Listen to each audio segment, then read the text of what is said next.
Hello இன்னைக்கு நம்ம கிச்சனில் என்ன பண்ணுறோமோ பார்க்கலாமா வாங்கோ.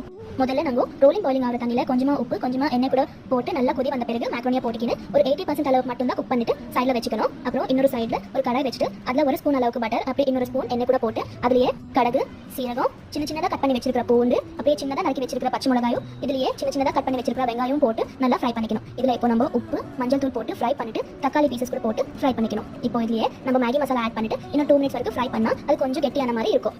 இதில் நான் இப்போ ஒரு 4 ஸ்பூன் அளவுக்கு மேக்ரோனி பாயில் பண்ணி வச்சிருந்த தண்ணியை போட்டிருக்கேன். நான் கீழே போடாமலே சைடில் எடுத்து வச்சிருந்தேங்க. இப்போ இது கொஞ்சம் சாஸ் மாதிரி ப்ரிப்பேர் ஆகும். இந்த சாஸ்லேயே நம்ம ஆல்ரெடி பாயில் பண்ணி வச்சிருக்கிற மேக்ரோனியை போட்டு நல்லா மிக்ஸ் பண்ணிக்கணும். இது ஒரு 1 மினிட் மிக்ஸ் ஆனதுக்கப்புறம் இது கூட கொஞ்சம் ட்ரை ஆனத மாதிரி தான் இருக்கும். இதில் மறுபடியும் நீங்கள் கொஞ்சம் மேக்ரோனி தனியாக நம்ம கன்சிஸ்டன்சிக்கு தேவைப்பட மாதிரி கொஞ்சம் கொஞ்சமாக போட்டுக்கலாம். இது இன்னொரு 1 மினிட் பாயில் பண்ணது பிறகு நம்ம இன்னொரு பேக்கெட் மேகி மசாலா கூட போட்டு நல்லா மிக்ஸ் பண்ணிங்கன்னா இன்னொரு ஸ்டைல் மேகி பாஸ்தா ரெடி. எனக்கு இது கொஞ்சம் க்ரீமியாக பிடிக்குங்க, அதனால நான் இதில் சிப்போட்டா ட்ரெஸ்ஸிங் போட்டிருக்கேன். உங்களுக்கு வேணா இது ஸ்கிப் பண்ணிக்கலாம், இல்லைனா நீங்கள் சீஸ் சாஸ் இல்லை மயோனீஸ் இல்லை நார்மல் ஏதாச்சும் கூட போட்டுக்கலாம். ரொம்ப டேஸ்டியாக சூப்பராக இருக்கும், ட்ரை பண்ணுங்க.